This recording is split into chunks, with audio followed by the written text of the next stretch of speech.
Good afternoon and welcome to Upstart TV. I'm your host, Patrick Garschagen. On today's show, we dive deeper into the fallout from the Catholic Church cover-up. We'll dissect Daniel Andrews' decision to roll out a new program for state schools, as well as getting our heads around a fairly new industrial sensation. As always, I'm joined here by none other than the wonderful Sofia Todorova. Welcome, Sofia. Thank you, Pat. It's great to be here, but I've got to tell you, I almost didn't make it with all the traffic. I'll tell you what, that traffic on Plenty Road is not for the faint-hearted, Not is at it? all, no. And of course, the wonderful Tara Fry. Welcome, Tara. Thanks, Pat. It's good to be here. I'm looking forward to the show. And I'll tell you what, I'm really looking forward to the insight you guys can bring to the panel today. I think it will be a terrific show. Firstly, before we get into tonight's program, we cross live to Stephanie Savopoulos, who is in Bacchus Marsh following the shocking discovery of a man's body, bringing an end to a 4-month missing persons case.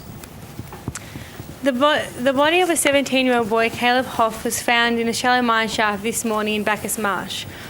Hoff had been missing since December last year, and police made the identification of his body this morning in Loderdurg State Park. Now, thanks, Steph. With a lot of mystery surrounding Caleb's death, how are police approaching this situation? The death is being treated as suspicious at the moment.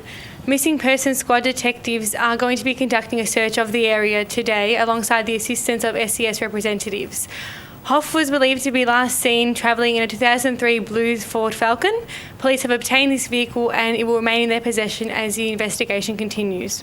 Is there anyone specifically that the police want to talk to in relation to this, Steph? No one specifically, however, detectives are keen to speak to anyone who may have seen any suspicious activity around the park since December of last year. Thanks, Steph. Now, it is really horrible to hear that, but it is, of course, wonderful to take some solace in the fact that the family has found some closure. And I do urge anyone, if they've got any information on the issue, to contact Crime Stoppers immediately. Now, to our next story tonight. Amidst Cardinal George Pell's confessions to the High Commission, the sickening tales of the Vatican's child abuse cover-up continue to dominate headlines across the globe. To this day, thousands of people, both locally and internationally, live their day-to-day lives with the humiliation and memories attached to the darkest generation of the Catholic Church. A truly horrifying and unfathomable report. Hannah Ryan has more. For the past 30 years, the Catholic Church's cover-up of child sex abuse has been a sensitive issue around Australia. For the investigators involved in the cases against child abuse, the view has always been strongly against the Church's actions. Retired detective Colin Ryan oversaw the cases of 2 priests, Brian Coffey and Paul David Ryan, who were convicted of abusing 16 children during their time in Western Victoria. Since that time, many more victims have come forward. I think the Catholic Church is still in protection mode, as evidenced by the evidence that was given at the Royal Commission by George Pell. In the late 90s, Colin uncovered Paul David Ryan's personnel file from the Ballarat Diocese. In that file, letters written by victims' mothers revealed Ryan's abuse. His superior, Bishop Ronald Mulcairns, received these letters and then continued to move Paul David Ryan. It showed what a troubled person he was, and it showed that Mulcairns had a complete disregard to the parishes. Broken Rights, a group that researches the cover-up of sexual abuse by the Church, also shares the same outrage. While they listened to these stories, they often didn't believe them. They saw these people, particularly the men, and they just thought that these people were after money. Colin believes that Cardinal George Pell's latest admissions for the Royal Commission still have not provided any comfort for victims. I just believe he was a liar. His evidence at the Commission showed a complete disrespect for the victims, disrespect for the Commission. He was in protection mode about his own reputation and that of the Church. Frankly, I thought his performance was appalling. They've sort of been focused on their own position and their own esteem and their own standing, and not focused on the level of remorse and contrition and acknowledgement that they made shocking decisions, which, had the right decision been made, the pedophilia would have been stopped. The Church for many, many years, for too long, have regarded themselves as an entity not accountable to the laws of the land. That must stop. The other is we have to stop this transition of the sexually abused child developing adult psychiatric illness. So we need a national program where if a parent thinks their child might have experienced abuse, they will be treated straight away. Support continues to grow for the victims across the country, providing hope that survivors can receive the justice they have long deserved. Hannah Ryan, Upstart TV. Thank you, Hannah, for that one. Now, girls, I just want to reel off some stats before we get stuck into this. Now, according to Catholic Australia, there are 3,085 priests in Australia as of 2007. Now, damning stats, headed by an RMIT professor, Des Cahill, stated that 1 in 20 priests in Victoria was a child abuse. Now, that's 5%. Now, according to that, that's 154 child abusing priests in Australia. Furthermore, there's about 709,000 Catholic Australians who attend a Mass on any given Sunday. What do you make of these statistics? Yeah, it's appalling. These are epidemic rates that this is occurring at. I think the bigger question is, why is it happening? And that's what we need to address if we want to find a solution. Tara, what do you think of these stats? These stats are unbelievable. You're looking at 5%. That's a huge amount of people that have been affected and priests offending, and it's not okay. Now, the question I want to ask is, what leads priests to do this? Why is it that profession that leads the priests to do this? I think it comes from something much bigger. I think it comes from the patriarchy. So the patriarchy is a system of oppressive male dominance, and the church is a microcosm and it magnifies this. And sex is used as a tool for power, and who's more weak than children? So I think you've got to address that side of things first. Tara, do you agree with what Sophia's had to say here? Absolutely. I think it's a huge power trip. You know, kids are so vulnerable and they're using that and they're taking advantage of that. These are adults, they're grown men, and they're set out to do a job and to protect these children and teach them. And they're not doing that. They're abusing their power, and these have a huge effect on the kids growing up. If they get to that age, if they live a long life, it's a huge issue that needs to be addressed, and it's lucky something is happening now to stop it. What I want to know is that why hasn't the Catholic Church defrocked these priests immediately? There's an obvious agenda. So they're either trying to protect their assets or their reputation, but one thing's clear, the needs of the survivors are not being put above the needs of the church. Absolutely. Do you think they're unwilling to admit that there's a problem? I don't think so at this stage. I think finally things are starting to change and the survivors are getting the support that they need. Finally, the Catholic Church is looking, you know what, this is an issue, it has happened, and we're trying to slowly turn the wheel and get some protection for them. You look at the stats and, there's 40 suicides in Western Victoria attributing to child abuse from priests. And that's not okay. That's only in Western Victoria alone. So I think they do need support, and finally the Catholic Church is giving them that. There's definitely an improvement, but I still feel like they're hiding from the truth, and there's a little bit too little being done too late. Yeah. So just touching on those survivors again, Tara, with these survivors, do they have any trust in the church anymore? It's so hard to say. I guess that's up to the individual, but you couldn't. How could you have, as a survivor of, being abused as a child, how could you have faith in the Catholic system now? You didn't choose to go to that. Obviously, your parents put you into that system, but they're not at fault. The church is at fault. There's bishops at fault. The kids and the families aren't at fault, but they are the ones that deserve the support from the church and from the community. Now, while we're talking about survivors here, in the lead up to tonight, we spoke with Peter Blankiron, a surviving abuse victim, who has become outspoken in the media of late, pushing hard for the support for others who suffered in the same way. But for me personally, it's that as a child, when this stuff happens to you, it's sort of like your power's been taken away from you. And for people in authority to stand up and say, hang on, what happened wasn't right, we need to ask some questions. It's about the shift in that power. So what we've got to really focus on is that children, the awareness for society to make sure children are safe today and going and into the future, and also children that have been damaged in the past get the proper support they need today. Now, guys, truer words have never been spoken there by Peter, talking about the needs for support. What are your views on this, Tara? Yeah, I think so. As I said before, it's all about the support now, how we can care for the people that were affected, because they weren't given support then and they need to get it now. There's support systems in place, there's groups, the Ballarat So Sad group, they're a group of survivors that are really looking to help each other, and the community helps them as well, and it's all about support and looking to the future rather than looking back now. I just want to touch on something that's been in the news of late. Bishop Ronald Mulcairns has recently passed away last week of cancer. He was he was a bishop and he was known for moving priests around different parishes and covering up the scandal. Now, you know, he's been denied a crypt burial. Do you think this is deserved? Absolutely.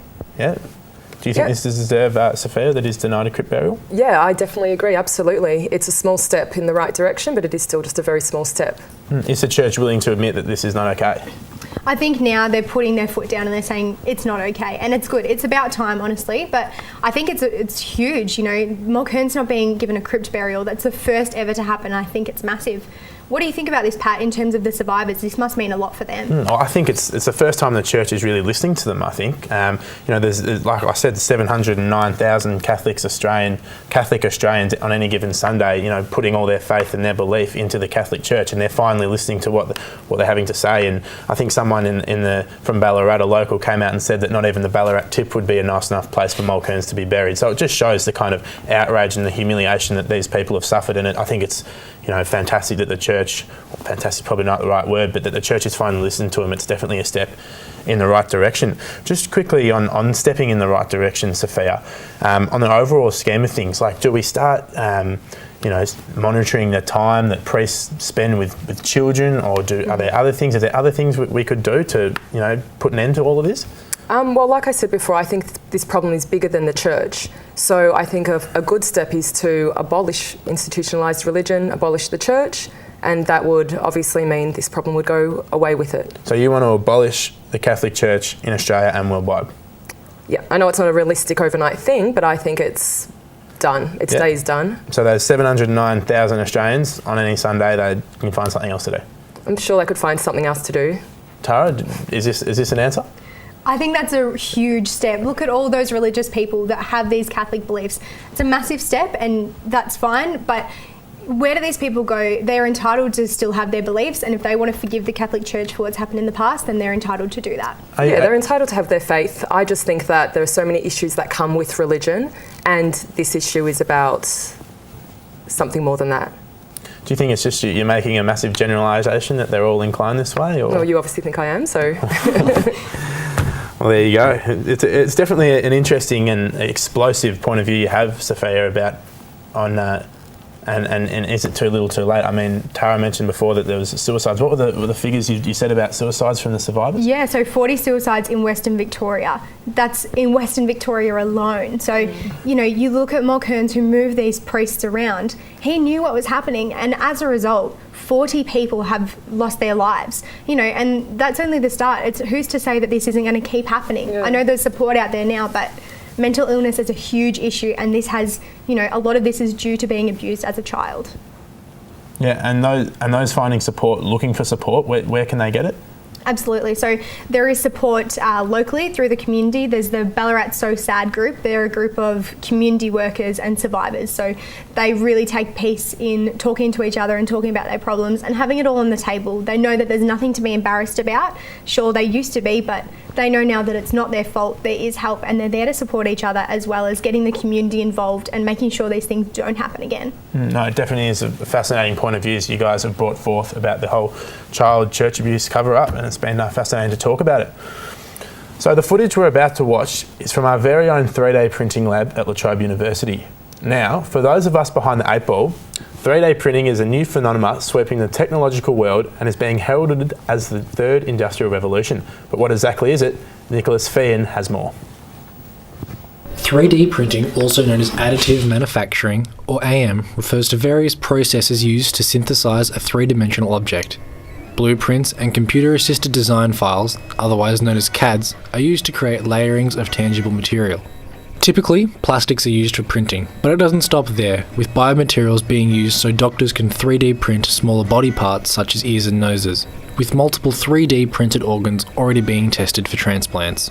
The growth in 3D printing has led to many home-owned printers being used to create various firearms and weapons through CADs shared online. And it is these occurrences that have led to debate over whether printers and the CADs should be monitored and legislated more closely by the government. Nicholas Feain, Upstart TV. Now guys, this is being heralded as the next big industrial thing. stats reveal that in 2014, the 3D printing was a $3.8 billion industry. In 2018, that is expected to rise to about a $16.2 billion industry. And by 2020, they're expecting the 3D printing industry to exceed as a $20 billion industry and more. So, do the pros outweigh the cons? Are we comfortable with where this is heading, Sophia? Well, there's pros and cons. I think it's such early days, it's hard to tell if we're going in the right direction or not. But there is a definite gap in understanding because it is such a new technology. Yeah, but there is legislation in place at the moment. So when you look at things like 3D guns, they are considered firearms. There was a law passed in New South Wales last year. So you need a gun licence to use a 3D gun. I think that the issue comes into play when it comes to legislating the files themselves. Because as soon as you start legislating information, it becomes a little bit dangerous. Where do you draw the line? And we try and legislate on even smaller things like MP3 files, for example. And you're saying people can go out there and send a file around on a USB, which is a gun essentially. And I think you didn't mention, was it $35 or something that it cost to? Yeah, that's right. Last year the police actually constructed, so they printed a 3D gun and it cost them $35. So the more accessible this is, the cheaper it is for people to do from home. There's something like 100,000 plus CADs, so files, that are already out there, and there's no real way to monitor them. Well, that's the big issue, I guess, as well. Like, how do you monitor where these CADs are being released? How do we know whose hands these are going in? And terrorism is a huge issue at the moment worldwide. So how do we know where these files are being distributed? It might be it might be hard, to try and get a firearm through, border security, etc. But who checks a USB or even an email to file across? Send an email with a file, which is a CAD, which could of course be a gun or something else. Exactly. Which, could definitely be something quite negative. Yeah, well, absolutely. You're looking as well. These aren't, these are getting passed through metal detectors. Even if they make the gun, it's made out of plastic. That's not going to get picked up in a metal detector. So there is the opportunity to take these into restricted areas, and that's something that definitely needs to be looked at in the future. Yeah, and the printers themselves, they can be bought for $350. Anyone can buy a printer. Anyone can get a CAD. There you go. You've got a recipe for disaster, you could say. Now, Sophia, you wanted to say that there's also some other purposes for the 3D printer. What are they? Yeah, besides 3D guns, there's food that can be printed, which is still very expensive at the moment, but some benefits could be in the future to help the third world and impoverished areas. Just having 3D printers for that reason would be amazing. But also bio 3D printing, so where you print body parts and organic matter. That sounds like a really good thing, but you need living cells to print these things. And then the question arises, where do you get the living cells from? If we had a really big demand, would we have to harvest them from living people? And there's all these ethical implications that come into play, and we're just not ready to face those yet. So for those who maybe don't understand it as well, it's the plastic actually gets kind of fed through to the printer. And it depends what you're printing. So you can use plastic, you can use cells, so actual living tissue. Yeah. You can use material that food is made of. So it's kind of like the sky's the limit. Wouldn't you say though, it's if you're using cells from living cells, you're taking them from someone, so you're sort of robbing Peter to pay Paul, aren't you? With that one, you're stealing someone else's cells just to put in a printer and just recycling them, where you're not actually producing them, are you? Yeah, but whose cells are you stealing? That's what I'm saying. You're stealing someone else's, and you're kind of all going in a big circle, and it's not really going anywhere. So what's the positive in that? Yeah, but look at how fast technology is moving these days. If they're building organs and noses and things that can be used for people that may be without those and may be in need, look how fast technology is making our world a better place. Yeah, at the moment you're stealing, as you said, Penny from Paul, but that's fine. But in the future, these things are going to be really beneficial. I think the only thing that's a bit of an issue at the moment is the work and how this is. If companies are using this, they're getting rid of jobs, and that's creating a job loss in Australia. At the moment, that's the only thing that I can see that's wrong with this whole thing. Just quickly, Tara, is this could you say the next generation of organ donation? Potentially, yeah. And should people still have the right to choose whether they want to, donate organs or cells and potentially, create a new liver or a new lungs or whatever you need to create for someone through living tissue? Yeah, absolutely. I think this is the way of the future. If you want to be an organ donor, why can't you through 3D printing? Yep. Now, the Safe Schools Coalition promotes acceptance of lesbian, gay, bisexual, transgender and intersex people in schools. However, the Victorian Premier, Daniel Andrews' decision to implement the program within taxpayer-funded schools has been met with conjecture. Claudia Korepta has more. A new progressive anti-bullying education program called Safe Schools is currently being rolled out across Australia. The Safe Schools initiative also aims to reduce the social stigma surrounding students who identify as same-sex attracted and risk bullying from their peers. The program was launched on the 13th of June 2014 by then Parliamentary Secretary for Education, Scott Ryan, initially having begun in Victoria 2011. At the launch, Ryan noted, "What we seek to teach is empathy, to better understand the perspective and experience of another." However, some have expressed concern about the nature of the program. Victorian Premier Daniel Andrews has overcome criticisms regarding the Safe Schools initiative in Victoria. He intends to implement the program as intended by 2018. We spoke to the Victorian Director of the Australian Christian Lobby, Dan Flynn. This is what he has to say. I think that Premier Andrews' decision to make this program mandatory in all high schools was a big mistake. And under the previous government, despite the flaws of the program, it was on an optional take-up basis. That's what we're dealing with here. We are dealing with an attempt to destroy gender, which I think a parent can choose the setting, can choose the age based on the development of the child. So I think that would vary, but children at primary school should be focused on their schooling, on their social relationships, and it's quite a harrowing thought to think that primary school students should be sexually liberated.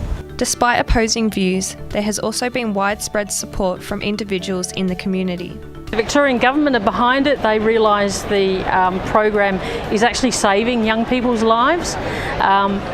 So the improvement from is not so much an improvement of the program, but it's more along the lines of actually getting the federal government and getting the whole of Australia behind it. I think it should be from a very young age, because otherwise, even young primary school children, if they're brought up to believe that, every child must have a mother and a father, and if you don't, then you're abnormal. I mean, it starts in the kindergarten, it starts in the playgrounds in school. So I don't think there is a right time, but I think parents have got a big role to play as well. It shouldn't just be the schools that are educating our young people.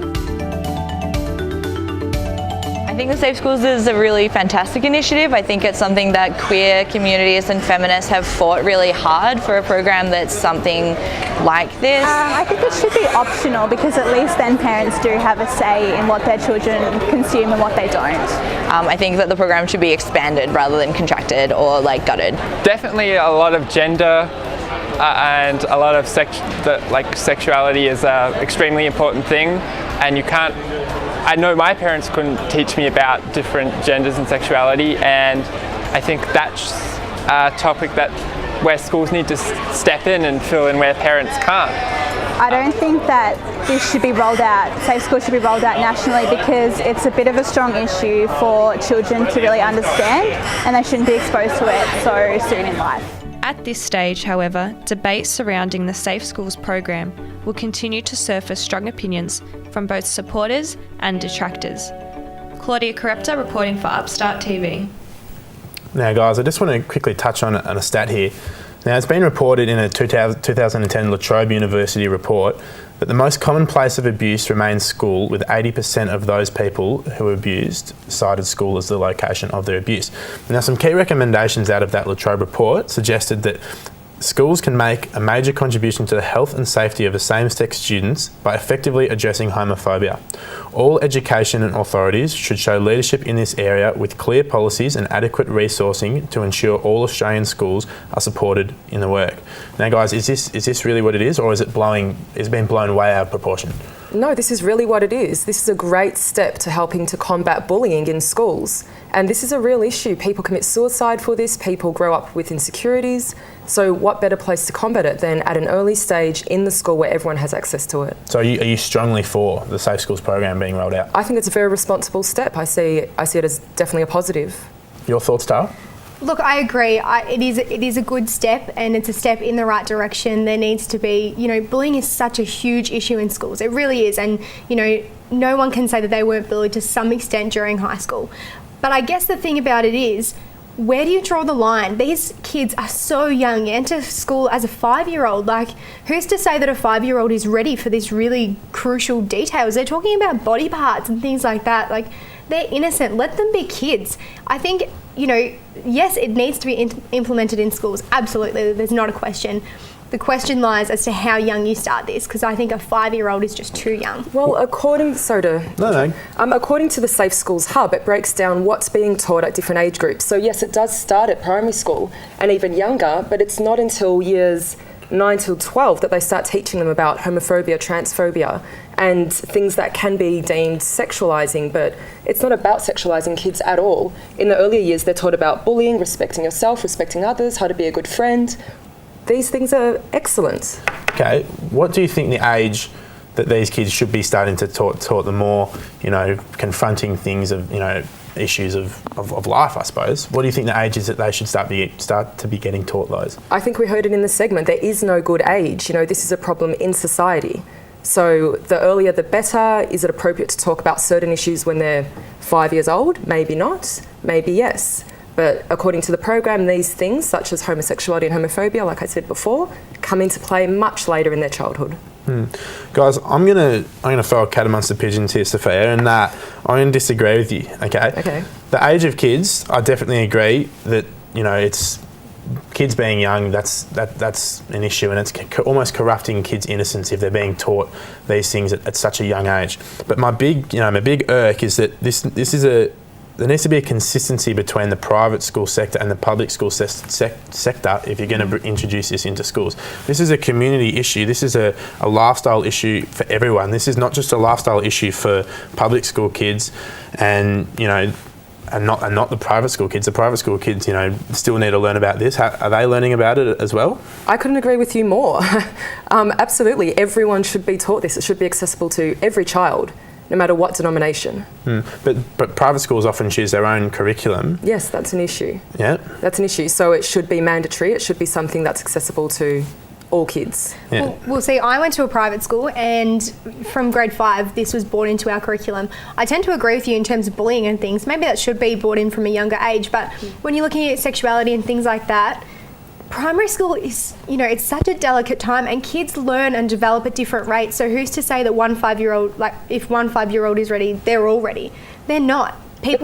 That's up to the parents, I think, where they've got to step in and decide what's right. Exactly. Who's to say the state has the right to choose when someone else's child gets to learn about these things? Shouldn't it be on the shoulders of the parents? Not necessarily. Not when there's this issue happening at such a big rate.